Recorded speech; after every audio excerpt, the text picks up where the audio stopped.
Hello everyone, welcome to the YouTube channel of Hopes and Dreams Universal School.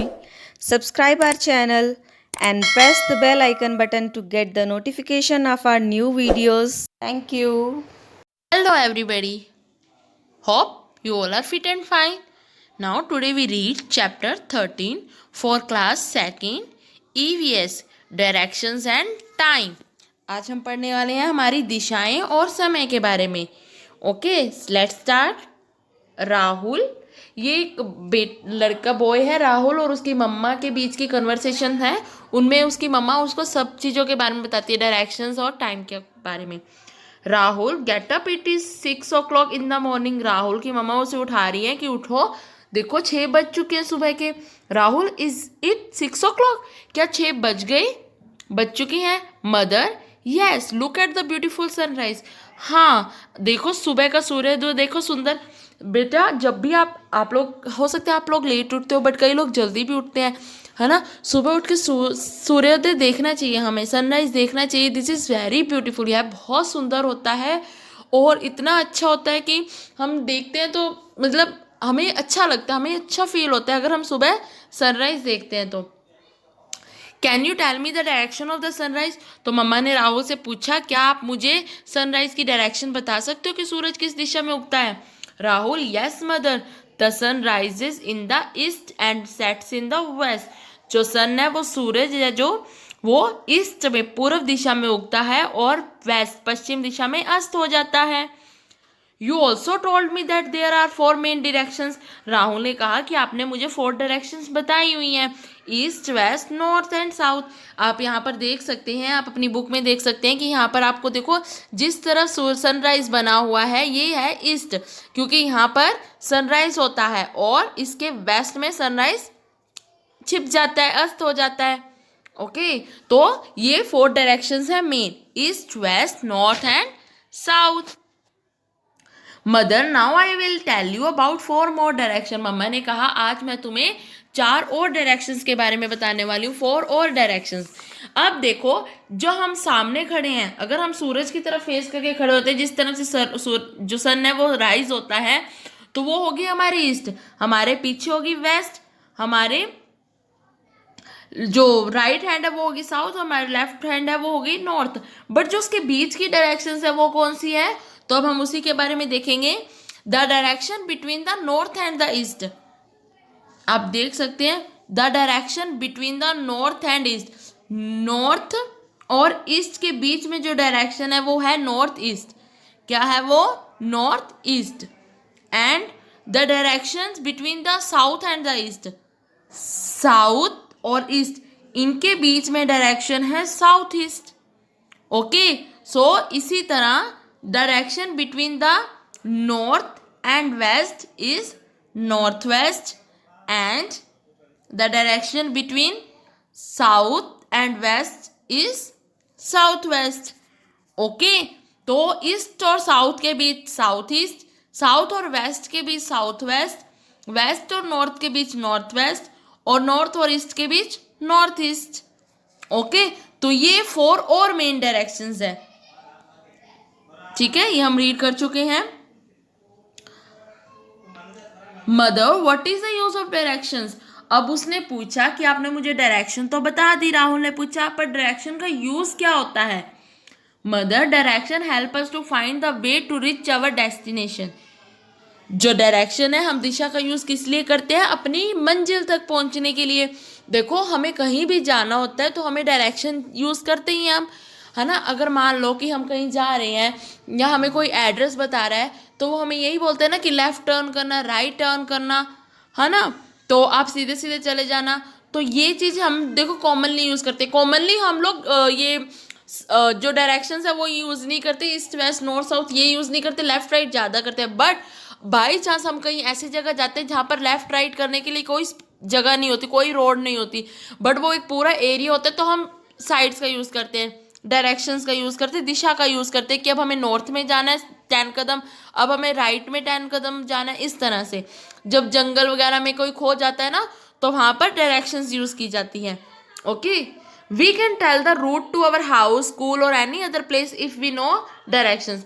हम school, house और other किसी भी जगह का पता हम किससे लगा सकते हैं? डायरेक्शन से। Okay, now we read about time. Hi Mini, what's the time now? ये जादू को तो आप सब जानते हो। जादू ने मिनी से पूछा, भाई टाइम क्या हुआ है मिनी, क्या टाइम हुआ है? मिनी ने बताया, इट इज 9 o'clock, 9 बज गए हैं। This is the time eight which your school start. आपका स्कूल कितने बजे स्टार्ट होता है? यू ईट लंच एट, आप कितने o'clock लंच करते हो? यू स्लीप, आप कितने बजे सोते हो? How do we know the time, आप ये टाइम कैसे जानते हो? We use watches and clock to know the time. देखो आजकल हम टाइम किससे गैस करते हैं? क्लॉक और वॉच से। ओके, इन ओल्डन डेज, पहले people knew the time by watching the movement of the sun और the shape of the moon. देखो ये जो वॉच है, क्लॉक है, ये आज अब बने हैं, पहले नहीं थे। तो पहले जो पुराने लोग, पहले पुराना जमाना था, उसमें लोग टाइम कैसे वॉच करते थे? या तो सन की मूवमेंट से, और दूसरा शेप ऑफ द मून। देखो सन ऑफ द मूवमेंट क्या होती है? देखो जब सूरज सनराइज होता है, सुबह सनराइज हुआ, देन उसके बाद क्या होता है कि जब हम दोपहर में कहीं जाते हैं तो ऐसा लग रहा है जैसे सन भी हमारे साथ साथ हमारे हेड के ऊपर से चल रहा है। उसके बाद इवनिंग और देन नाइट, है ना।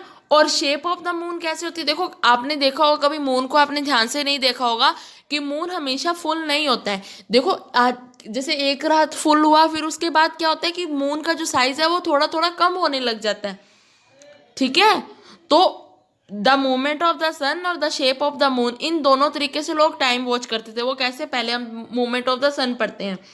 When the sun rises it is called morning. जब सुबह सूरज उगता था तो वो होती थी मॉर्निंग, सुबह हो गई है। When the sun is above our head it is called noon. और दोपहर में जब हमारे सर पे आ जाता था सन तो होता था नून। देन उसके बाद when the sun is about to set it is called evening. और जब सन सेट हो जाता था, जब सूरज अस्त हो जाता था तो वो होता था evening. When the sun sets it becomes dark and it is called night. और जब सूरज अस्त हो जाता था और हर तरफ अंधेरा हो जाता था तो वो लोगों को हो जाता था कि वो रात हो गई। ये तो हो गया हमारा commonly time. Thus the movement of the sun helped them to know short time intervals. अब देखो जो सूरज है, उन्होंने उसकी मदद, लोगों की मदद कैसे की? थोड़े थोड़े समय के को जानने में। जैसे सुबह का पता चल गया उनको, दोपहर का पता चल गया, शाम का पता चल गया और रात का पता चल गया। तो सूरज ने उनकी थोड़े थोड़े समय को जानने के लिए उनकी मदद की। डू यू नो, क्या आप जानते हैं how they measure long time intervals? अब देखो ये तो हो गया थोड़ा थोड़ा टाइम की, सुबह हो गई, दोपहर हो गई, शाम हो गई, रात हो गई। बड़े लंबे टाइम को जानने के लिए वो लोग क्या यूज करते थे? कि अब टाइम जो लंबा टाइम है उसको यूज करने के लिए वो कैसे करते थे, क्या पता करते थे? Shape of the moon. The shape of the moon change over a large interval of time. देखो अब वो तो हो गया उनका दिन का टाइम, ठीक है, कि उनका दिन का टाइम हो गया कि अब सुबह होगी, अब दोपहर होगी, अब शाम होगी, अब रात हो गई। ठीक है, ये तो उनका दिन बीत गया। अब दिन, महीना, है ना, महीने की में कितने दिन है, ये सब पता करने के लिए उनको किसकी हेल्प लेनी पड़ती थी? मून की। आजकल तो कैलेंडर आते, डेट देख लेते, पहले कैलेंडर नहीं था तो वो लोग मून की हेल्प से समय, दिनों को नापते थे। कैसे? The shape of the moon change over a large interval of time. काफी लंबे टाइम के बाद, the shape of the moon मतलब थोड़े थोड़े समय बाद जो चंद्रमा है, चांद है, मून है, उसका जो साइज है, शेप है, वो कम होती जाती है और बढ़ जाती है। मतलब काफी लंबे टाइम के बाद चंद्रमा की आकृति में परिवर्तन होता है। Okay, from this changing shapes they measure long time intervals. तो जो उनका, अब देखो आकृति चेंज होती थी, तो इन्हीं आकृति चेंज से, शेप चेंजिंग शेप्स होती थी उनकी, जो आकृति चेंज होती थी उसी से ही वो लंबे समय का पता लगाते थे कि कितना समय बीत गया, कितने दिन बीत गए, कितना समय और अगला मतलब महीना आने में, अगले दिन आने में कितना समय बचा है। ठीक है, तो काफी थोड़े थोड़े समय बाद जो चंद्रमा की आकृति थी वो परिवर्तित होती रहती थी और उन्हीं से ही वो समय का, लंबे समय का अंदाजा लगाते थे। The moon changes its shape from full size till it becomes invisible. The time taken for this is almost 15 days. आपने देखा होगा कई बार चंद्रमा निकलता ही नहीं है, हमें चंद्रमा आसमान में दिखाई ही नहीं देता, तो वो चंद्रमा हो जाता है गायब। तो चंद्रमा को गायब होने से वापस पूरा होने में, मतलब आज गायब हो गया है, वापस पूरा कंप्लीट राउंड दिखने में 15 दिन का टाइम लगता है। और फिर जैसे अब चंद्रमा पूरा हो गया, फुल मून हो गया, और उसी तरह से similarly the moon change its shape from invisible till it becomes full size. The time taken for this is also 15 days। Listen, चंद्रमा गायब होता है, उसके बाद पूरा चंद्रमा दोबारा दिखने में 15 दिन का टाइम लगता है। उसी तरह दोबारा चंद्रमा को गायब होने में 15 दिन का टाइम लगता है। ठीक है, अब मैं दोबारा रिपीट कर रही हूँ। अब आज अगर चंद्रमा फुल है तो इसके बाद क्या होगा कि चंद्रमा का जो साइज है वो कम होने लग जाता है, धीरे धीरे घटने लग जाता है। आप इस पिक्चर में भी देख सकते हो, बुक में भी देख सकते हो कि चंद्रमा जैसे आज गायब है, मतलब आज फुल है, सॉरी आज चंद्रमा फुल है, पूरा मून दिख रहा है राउंड राउंड, तो वो धीरे धीरे अपना साइज कम करता जाता है और फिर वो 15 दिन बाद पूरी तरह गायब हो जाता है। और फिर 15 दिन के बाद गायब हो गया, उसके बाद वो फिर हल्का सा निकलता है, फिर थोड़ा और बड़ा होता है, थोड़ा और बड़ा होता है, और फिर 15वें दिन वो पूरा चांद राउंड में दिखाई देता है।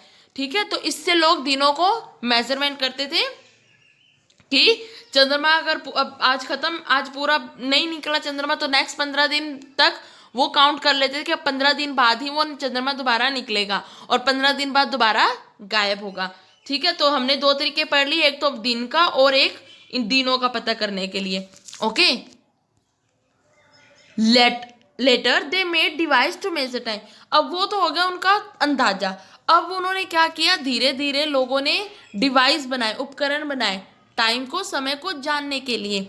देखो अब हर बार दिन है, दोपहर है, कितना टाइम और रह गया दिन होने में, कितना टाइम और रह गया रात होने में, तो इस तरह से उन्होंने उपकरण बनाए। सबसे पहले हम पढ़ेंगे कैंडल क्लॉक के बारे में। They noted time by counting the marks on a burning candle. तो वो लोग क्या करते थे, जैसे कैंडल जला ली, ठीक है, फिर क्या करते थे, कैंडल के ऊपर मार्क कर लेते थे। थोड़ी थोड़ी, आप अपनी बुक्स में देख सकते हो अच्छे से, थोड़ी थोड़ी जगह पर मार्क कर लेते थे। तो जैसे जैसे वो कैंडल वहां तक, जैसे अब 1 मार्क है तो वहां तक कैंडल जल गई, तो उनको पता चल जाता था कि अब इतना दिन बीतने में इतना टाइम रह गया। ठीक है, तो फिर थोड़ा और जल गया, तब उनको पता चल जाता था कि इतना टाइम होने में अब इतना समय रह गया और रात होने में, तो वो क्या करते थे, कैंडल पर मार्क कर लेते थे। ठीक है, उसके बाद आई sand glass. The time taken for the sand to flow from the upper part to the lower part was taken as a period of time. फिर उन्होंने एक रेत का गिलास ले लिया। सैंड ग्लासेस आजकल भी आते हैं, लोग शोपीस के लिए रखते हैं। ये क्या होता था कि दो मतलब बाउल टाइप बने होते थे, एक बाउल फुल भर देते थे रेत से, तो उसको खाली वाले बाउल को नीचे साइड कर देते थे, तो वो अंदाजा लगा लेते थे कि ये एक बाउल खाली होने में इतना टाइम लगता है। तो उनको इस बात का अंदाजा हो गया था कि 2-3 घंटे मतलब इसको लगेंगे, कि वो बाउल जो होता था ऊपर वाला बाउल, वो नीचे रेत जाती रहती धीरे धीरे धीरे धीरे, तो उसको वो अंदाजा लगा लेते थे कि 3 घंटे में खत्म होगा या 4 घंटे में। तो उनको अंदाजा होता था कि अब इतने घंटे बीत चुके हैं, अब इतने घंटे बीत चुके हैं। और फिर वो वापस क्या करते, जब नीचे वाला बाउल फिल हो जाता था तो उसको वापस उल्टा रख देते थे, फिर वो खाली वाला बाउल था वो नीचे आ जाता था और ऊपर वाले से रेत हल्की हल्की नीचे आने लग जाती थी। तो इससे उन्हें काफ़ी टाइम का, ज़्यादा टाइम का अंतराल पता चलने लग गया था कि इतने टाइम में ये नीचे जाती है।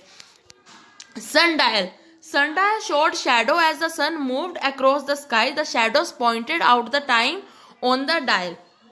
क्या होता था कि ये जो सन डायल है वो सूरज के साथ चलती थी, कि मतलब सूरज की परछाई के साथ साथ वो चलती थी। और वो जो shadow pointed out the time on the dial, और जो जब वो शैडो सूरज की रोशनी के साथ साथ वो शैडो चलती थी, और वो जो डायल होता था जैसे ये क्लॉक है ना वैसी ही होती थी, तो ये हमें उसमें टाइम बता देती थी कि अब इतना टाइम है, अब इतना टाइम है। तो ये जो सन डायल है, ये sundial showed shadow as the sun move. जैसे जैसे आसमान में जो सन है वो मूव करता था, तो उसकी शैडो से ये सन डायल मूव करता था, तो ये इन्हें समय बताता था। ओके, मेजरमेंट इन मॉडर्न टाइम्स। अब हम पढ़ते हैं कि मेजरमेंट कैसे होता है, मॉडर्न टाइम में मेजरमेंट कैसे होता है। जैसे देखो, पहले अंदाजा लगाना अलग था, वो तो हो गया अंदाजा लगाना, है ना, बट अंदाजा नहीं लगाना, हमें एक्यूरेट टाइम कौन बताता है आजकल। We know that length, breadth and height are expressed in feet. हमें ये पता है ना कि आजकल हम फीट से नापते हैं, कितनी लंबाई है इसकी, इतने फीट का है, ये कितना लंबा है, इतने फीट, ये इतना चौड़ा है। Weight is expressed in kilogram. आजकल हम वेट किससे नापते हैं, किलोग्राम, ग्राम, है ना। लाइकवाइज उसी तरह time is expressed in hours, minute and second. उसी तरह हम टाइम किससे बताते हैं, घंटा, मिनट और सेकंड। देखो पहले के लोग सिर्फ अंदाजा लगाते थे समय का, बट आजकल हम टाइम किससे मेजरमेंट करते हैं, घंटा, मिनट और सेकंड से, इतने घंटे हुए हैं, इतने मिनट हुए हैं, इतने सेकंड हुए हैं। तो there is a device to measure hours, minute and second. तो आजकल हम घंटा, मिनट और सेकंड किससे पता करते हैं? Can you gas what it is? क्या आप बता सकते हैं कि वो कौन है? आई हैव 3 हैंड्स, मेरे 3 हैंड है। One is big and one is small, one is thin and run very fast. Who am I? Clock. Very good. आजकल हम घंटे, मिनट और सेकंड का पता किससे चलता है? क्लॉक से। आजकल हम अंदाजा नहीं लगाते कि टाइम क्या हुआ है, आजकल हम सीधा टाइम बताते हैं। तो हमें किससे पता चलता है? क्लॉक से। In modern times we use clock and watches to know and measure time. You should know the importance of time. देखो आजकल हम क्लॉक और वॉचेस का यूज़ करते हैं, दीवार घड़ी और हाथ घड़ी का यूज़ करते हैं टाइम बताने के लिए। वैसे तो आजकल फ़ोन भी चले हुए, फ़ोन का भी यूज़ करते हैं, बट मॉडर्न टाइम्स में हम क्लॉक का ही यूज़ कर रहे हैं। और ये हमें समय का महत्व बताता है, समय की इम्पोर्टेंस क्या है। देखो आजकल हम सारे काम टाइम पे कर सकते हैं। एक अंदाजा लगाना अलग होता है, एक टाइम बताना अलग होता है। हम इतने बजे स्कूल पहुंच जाएंगे, हम इतने बजे घर आ जाएंगे, हम इतने बजे खाना करेंगे, तो वो सारा हमें क्लॉक से ही पता चलता है। ओके स्टूडेंट, अब आपको भी क्लॉक की इंपॉर्टेंट समझनी चाहिए। जो समय एक बार बीत जाता है वो दोबारा नहीं आता है, इसलिए हर काम समय पे कीजिए। समय पर ही सब काम किया हुआ अच्छा रहता है। ओके स्टूडेंट्स, अब देखो आपका भी कितना परिवर्तित हुआ। पहले के लोग अंदाजा लगाते थे, आपको आजकल क्लॉक मिल गई, अंदाजा लगाने की जरूरत ही नहीं है। तो हमें इसकी इंपॉर्टेंस को समझना चाहिए, इसकी वैल्यू समझनी चाहिए। Okay, goodbye, have a nice day.